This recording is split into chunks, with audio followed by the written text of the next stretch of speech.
नमस्कार, मैं Manisha Sharma the Desert Express की इस खास पेशकश में आपका स्वागत करती हूँ। अजमेर उत्तर विधानसभा से कई दावेदार टिकट के लिए अपनी दावेदारी प्रस्तुत कर रहे हैं और इन्हीं में से एक हैं केजी स्टोन हॉस्पिटल के डॉक्टर कुलदीप शर्मा। यहाँ पर हम डॉक्टर कुलदीप शर्मा के बारे में आपको बता दें कि डॉक्टर कुलदीप शर्मा बीजेपी प्रदेश कार्यकारिणी की चिकित्सा प्रकोष्ठ के सदस्य हैं और लंबे समय से प्रदेश के साथ ही शहर की राजनीति में भी सक्रिय भूमिका निभा रहे हैं। तो आइए आज आपको रूबरू करवाते हैं डॉक्टर कुलदीप शर्मा से। डॉक्टर कुलदीप, आपका बहुत बहुत स्वागत है हमारी इस खास पेशकश में। धन्यवाद। मैं सबसे पहले चाहूँगी कि आप हमारे दर्शकों को अपना एक संक्षिप्त परिचय दें जिसमें वो आपके बारे में ज़्यादा से ज़्यादा जान सकें। नमस्कार साथियों, मैं डॉक्टर कुलदीप शर्मा, मैं भाजपा का एक सक्रिय सदस्य हूँ। भाजपा प्रदेश कार्यकारिणी चिकित्सा प्रकोष्ठ का मैं एक सदस्य हूँ। साथ ही साथ अजमेर में मैं एक यूरोलॉजिस्ट के तौर पे काम करता हूँ। केजी स्टोन हॉस्पिटल आना सागर चौपाटी पर मैं डायरेक्टर हूँ। साथ ही साथ मैं अजमेर के जिला निजी चिकित्सा संघ का मैं अध्यक्ष हूँ और आप लोगों से मैं पिछले 8 सालों से मैं सक्रिय रूप से आप लोगों से जुड़ा हुआ हूँ अजमेर में। कुलदीप जी, आपने बीजेपी से टिकट के लिए दावेदारी प्रस्तुत की है कि आपको अजमेर उत्तर विधानसभा क्षेत्र से टिकट दिया जाए। तो इतने बड़े दिग्गजों के बीच में आप अपनी दावेदारी को लेकर कहाँ तक आश्वस्त हैं? आपको ये पहले जानना होगा कि बीजेपी में टिकट के क्राइटेरिया क्या होते हैं। बीजेपी एक ऐसी पार्टी है जो एक योग्य, पढ़े लिखे, शिक्षित और राष्ट्रवादी व्यक्ति को प्रेफरेंस देती है। शिक्षा के मामले में मैं MBBS, MS, DNB, MCH 4 degree holder हूँ। All over India first ranker रहा हुआ हूँ मैं एंट्रेंस एग्ज़ाम MCH के में। मैंने जगह जगह से काम करके एक घाट घाट का पानी पीने का एक्सपीरियंस मैंने हुआ है। मैं जयपुर में काम करा, SMS में, उदयपुर, लखनऊ, अजमेर, तो काफ़ी जगह का मुझे एक्सपीरियंस रहा है। पढ़ाई के क्षेत्र के अलावा मैं प्रेसिडेंट रहा हूँ अभी निजी चिकित्सा संघ का, तो डॉक्टर्स में मेरी पकड़ है। साथ ही साथ एक अच्छा स्पीकर बीजेपी में होना एक क्राइटेरिया रखा जाता है। तो मैं अपनी बात जो है, और रोज़ इतने लोगों से मैं मिलता हूँ, तो अपनी बात, अपने मन की बात मैं मरीजों तक पहुँचाता हूँ, मैं लोगों तक अपनी बात पहुँचाता हूँ। तो ये मैं समझता हूँ कि मैं अपनी बात अपने सामने वाले लोगों तक पहुँचा सकता हूँ, तो ये मेरी खूबी है। साथ ही साथ मैं कविताएं लिखता हूँ जो श्रीमान अटल बिहारी वाजपेयी साहब की प्रेरणा से मैंने सीखी, और मैं लखनऊ में मैंने साहब के दर्शन भी करे थे, तो मैं कवि भी हूँ। तो इन सब खूबियों को चलते हुए मैं समझता हूँ कि बीजेपी को, प्रबुद्ध जनों को जब आगे लाने की कोशिश करती है भारतीय जनता पार्टी, और ऐसी पार्टी से हम प्रेरित होकर हम लोग सक्रिय रूप से बीजेपी में जुड़े हैं। तो अगर भाजपा मुझे यहाँ से दावेदार बनाएगी, जिसकी मैं पूरी उम्मीद करता हूँ और अपने पूरे प्रयास कर रहा हूँ, तो और भी जो प्रबुद्ध जन है वो सक्रिय रूप से भाजपा से जुड़ेंगे। क्योंकि आज एक पढ़ा लिखा तबका ये समझता है कि राजनीति का करने का काम उनका नहीं है, राजनीति एक गंदे लोगों में आती है। लेकिन भाजपा ने इस विचारधारा को बदला है और अच्छे लोगों को राजनीति में लाने की कोशिश कर रही है। तो इसी में मुझे उम्मीद है कि मुझे भी भाजपा एक पिक करेगी और मुझे यहाँ से विधायक बनाने का मौका देगी, ताकि मैं आगे पॉलिसी मेकिंग में सक्रिय योगदान दे सकूँ। कुलदीप जी, आप जब विधायक के लिए तैयारी कर रहे हैं, विधायक के चुनाव के लिए, और आप जनता के बीच में जाने वाले हैं, तो आपके ऐसे क्या खास मुद्दे हैं जिन्हें लेकर आप जनता के बीच में जाएंगे और जनता आपको सपोर्ट करेगी? जैसा कि राजस्थान की पहली समस्या है अनएम्प्लॉयमेंट, तो अनएम्प्लॉयमेंट अजमेर जैसी पढ़ी लिखी उच्च शिक्षित इन लोगों के पास भी अगर अनएम्प्लॉयमेंट की समस्या, यहाँ पर क्या है कि कोई इंडस्ट्री नहीं है, कोई ज़्यादा विकास नहीं हो पाया इस चीज़ों का, तो लोगों के पास एक अच्छा स्टैंडर्ड मेंटेन करने की बड़ी समस्या आ रही है। मैं चाहता हूँ अजमेर में ऐसा मेडिकल टूरिज्म डेवलप हो कि हर व्यक्ति की प्रति व्यक्ति आय डबल हो जाए। साथ ही साथ अजमेर में विदेशी सैलानी आएँ, विदेशी आएंगे, उनका मेडिकल टूरिज्म होगा। हमारे ऐसे हाई लेवल के हॉस्पिटल्स हों कि जिनसे हम उनको आकर्षित कर सकें, ऐसी सुविधाएं हों, ऐसी एडवांस टेक्निक्स हो हमारे पास कि हम उनको आकर्षित कर सकें, हम उनका इलाज करें, मेडिकल टूरिज्म डेवलप करें। अजमेर में जो 2 सबसे बड़ी बातें हैं, एक तो ब्रह्मा मंदिर है पुष्कर का, और ख्वाजा साहब की दरगाह है। इन दोनों ये पूरी नेशनल ही नहीं इंटरनेशनली फेमस है। इनके नाम से ही पूरे विदेशों से लोग आएंगे हमारे पास। और साथ ही साथ हम जो इस तरह का अजमेर के डॉक्टर्स इतने हाईली क्वालिफाइड और इतने योग्य हैं कि अगर ये दोनों का कॉम्बिनेशन अगर साथ साथ एक बैठ जाए तो बहुत अच्छा डेवलपमेंट अजमेर में मेडिकल टूरिज्म का हो सकता है। और टूरिज्म एक छोटी चीज़ नहीं है, इसके डेवलपमेंट से आप ये समझिए कि अस्पतालों का विकास होगा, अस्पतालों में नौकरियों का सृजन होगा और एक अच्छी इनकम जनरेट होगी, विदेशी मुद्रा भारत में आएगी। अब वो आएगी तो मंदिर मस्जिदों का डेवलपमेंट होगा, टैक्सी वालों का आगे उनका भी रोज़गार बढ़ेगा, दुकानों वालों का रोज़गार बढ़ेगा, होटल्स वालों का रोज़गार बढ़ेगा। तो अगर हम टूरिज्म को भी डेवलप करते हैं, मेडिकल टूरिज्म को भी डेवलप करते हैं, तो अजमेर में एक छोटी सी सोच से ही हम बहुत बड़ा काम अचीव कर पाएंगे। चलिए, आप टूरिज़्म को अजमेर के लिए काफ़ी फ़ायदेमंद मानते हैं, ये अच्छी बात है, लेकिन अजमेर का इंफ्रास्ट्रक्चर भी उसी लेवल पर डेवलप होना चाहिए, तभी यहाँ पर टूरिज़्म को बढ़ाया जा सकता है। तो आप यदि विधायक बनते हैं तो अपने विधायक कार्यकाल में आप अजमेर के इंफ्रास्ट्रक्चर को सुधारने के लिए, उसको विकसित करने के लिए क्या कदम उठाएंगे? डेफिनेटली कोई भी काम अगर हमें अच्छा बेहतर बनाना है तो उसका पहले इंफ्रास्ट्रक्चर ही मजबूत होना पड़ेगा। इंफ्रास्ट्रक्चर के लिए हमें एक्सपर्ट्स की राय लेनी होगी कि किस तरह से हम सड़कों का डेवलपमेंट अच्छा कर सकते हैं, किस तरह से हम ड्रेनेज सिस्टम को बहुत बढ़िया कर सकते हैं, कैसे हम अजमेर का हृदय, अजमेर का दिल आना सागर झील को हम इतना खूबसूरत और बेहतर बना सकते हैं कि इसका जो पानी भराव की समस्या है अजमेर में और नित्य सड़कें टूटने और वापस बनाने की समस्या है अजमेर में, जो कभी तरह तरह की लाइन बिछाने के लिए सड़क खोदी जाती है, कभी ये देखा जाता है कि आगे सड़क बन रही है और पीछे सड़क खोदने का काम जारी हो रहा है। इस तरह की समस्याएं अजमेर में ना आए, एक सिस्टमेटिक तरीके से काम हो और बढ़िया इंफ्रास्ट्रक्चर डेवलप हो ताकि लोगों को आने में काम करने में यहाँ असुविधा ना हो। तो ऐसा हमें विकास चाहता हूँ अजमेर का कि अजमेर बने नंबर 1 और न केवल राजस्थान में, न केवल भारत में, इंटरनेशनल तरीके से दुनिया का सबसे खूबसूरत और सबसे अच्छा शहर बनाने का मेरा सपना है अजमेर को। और मैं कोशिश करूंगा अगर मुझे अजमेर से प्रतिनिधित्व करने का मौका मिलेगा तो मैं इस दिशा में सक्रिय रूप से काम करूंगा और जब तक ये काम नहीं होगा मैं प्रयास नहीं छोड़ूंगा। कुलदीप जी, शिक्षा के क्षेत्र की बात की जाए तो इस वक्त युवा काफ़ी आक्रोशित हैं क्योंकि बैक टू बैक कई सारे पेपर लीक हो चुके हैं, तो इसको लेकर युवाओं में बड़ा आक्रोश है।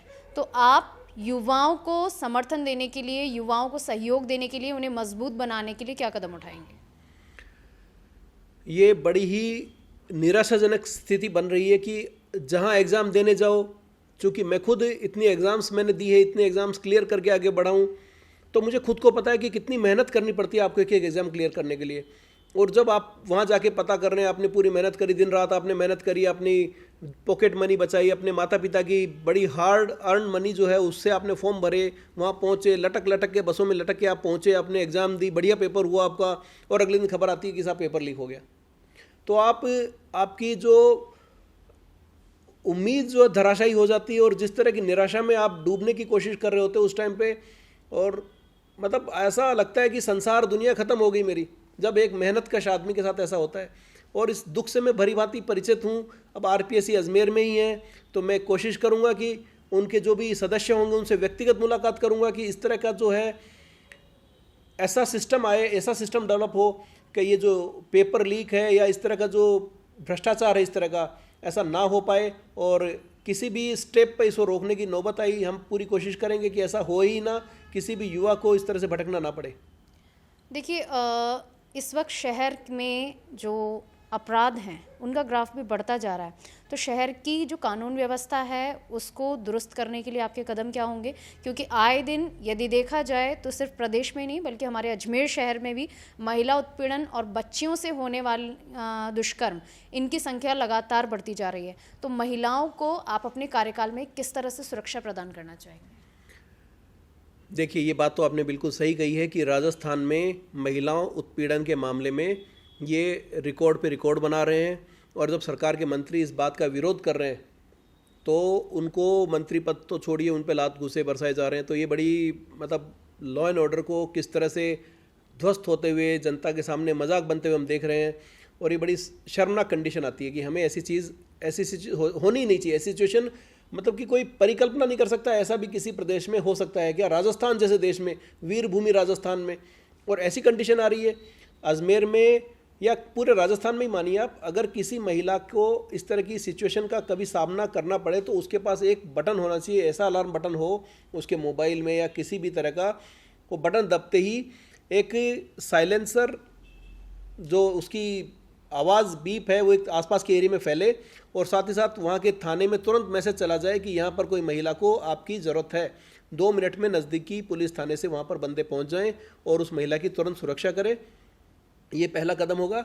बाकी और भी जो इस तरह के कदम उठाने होंगे, मैं कंसर्न एसपी से, कंसर्न पुलिस के कर्मचारियों से इस बारे में और राय मशवरा करूंगा और किस तरह से हम इसको और बेहतर सुरक्षा प्रदान कर पाएँ। महिलाएं बेखौफ रात में घूमें, दिन में घूमें और अपनी मर्जी पड़े वैसे समय पे अपने जचे वैसे काम करें, मतलब उसके एक आज़ादी हो जो कि, तो उस आज़ादी में वो काम कर पाए अपना। जो कि कोई कई शिफ्ट ऐसी होती है, मैं मेडिकल से रिलेटेड मुझे पता है, कई महिलाओं की ड्यूटी नाइट में होती है, कई नर्सिंग स्टाफ की ड्यूटी होती है, बाईजी की ड्यूटी होती है, वार्ड बॉय की ड्यूटी होती है, तो दिन रात काम करना पड़ता है उनको।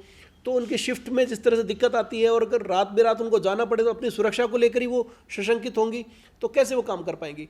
और जहां हम कोशिश कर रहे हैं अजमेर को बने नंबर 1 पूरे विश्व में, और ऐसी कंडीशन में आप महिला सुरक्षा की बात नहीं कर पा रहे हो, आधी आबादी की बात नहीं कर पा रहे, तो ये एक बड़ा ही विचारणीय प्रश्न है और हमें इसको सुरक्षा को बिल्कुल 100% इंश्योर करना पड़ेगा, महिला सुरक्षा हो और महिलाएं बेखौफ घूमें।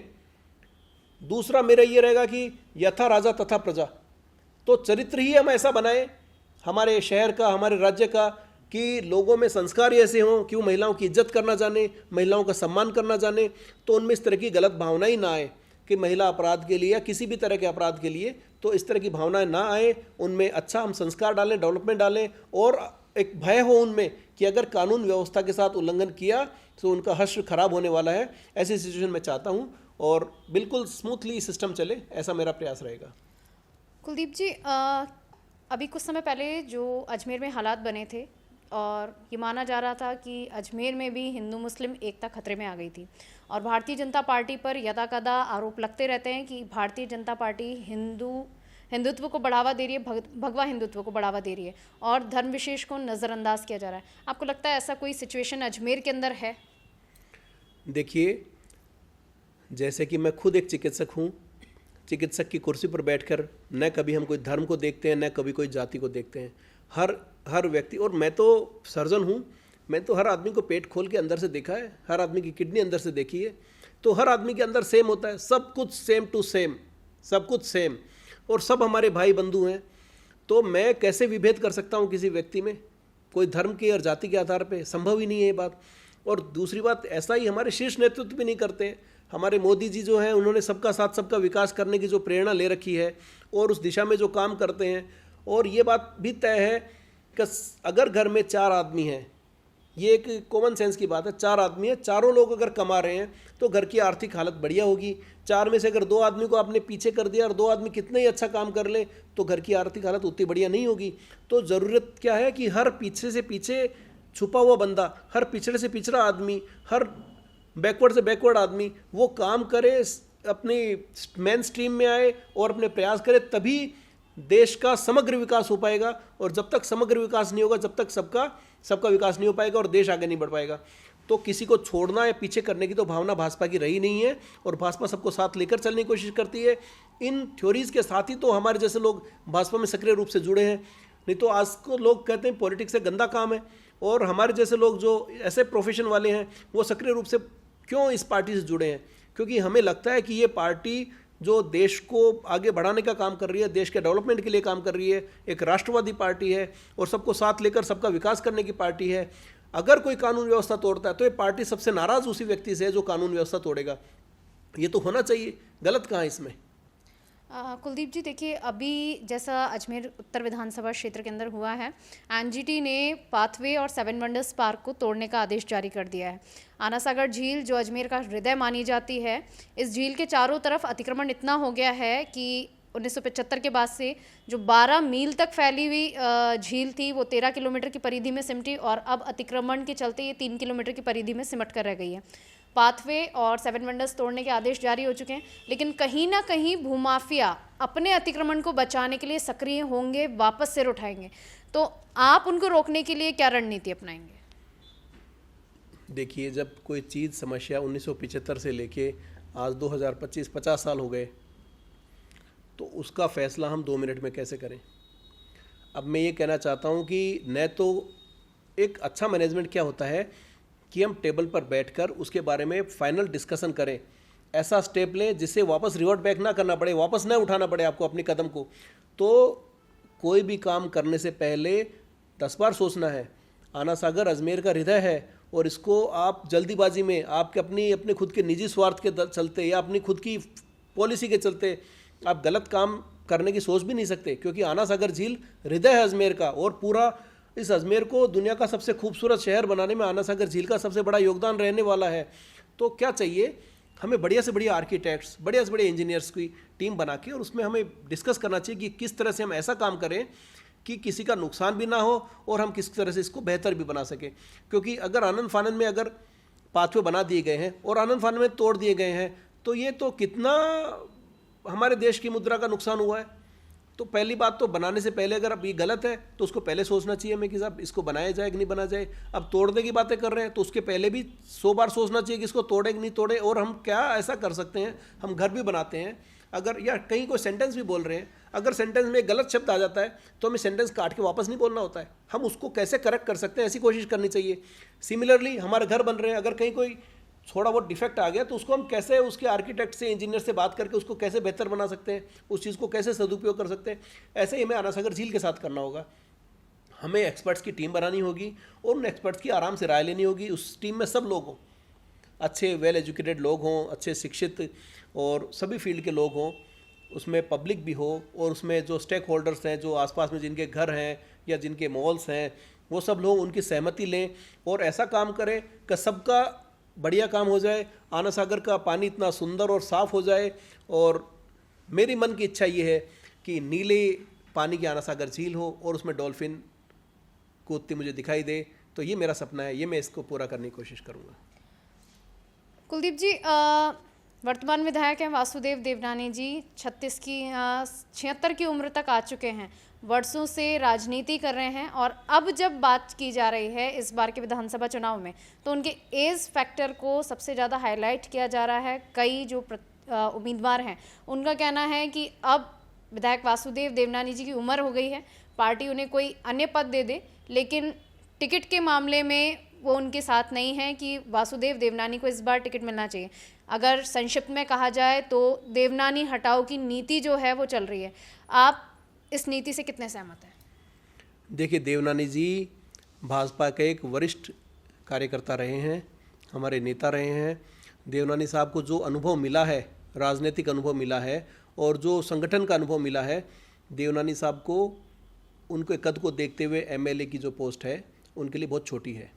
उनको एक बड़े दायित्व को उठाना चाहिए। भाजपा को पूरे प्रदेश में और पूरे भारत में स्थापित करने के लिए उनको कोशिश और करनी चाहिए और हमें ऐसा मार्गदर्शन उनको देना चाहिए कि हम किस तरह से और ज़्यादा से ज़्यादा लोगों को इससे जोड़ सकें, सक्रिय रूप से जोड़ सकें और उनके मार्गदर्शन में हम लोग कैसे अजमेर को बेहतर बनाएं। ऐसे मेरा विधायक बनने के बाद ऐसा प्रयास होगा।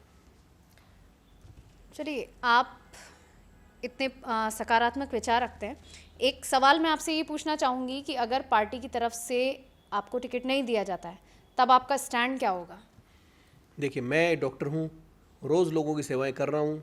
मुझे सेवा करने के लिए कोई, देखा जाए तो कोई ऐसी विशेष चीज़ की ज़रूरत नहीं है।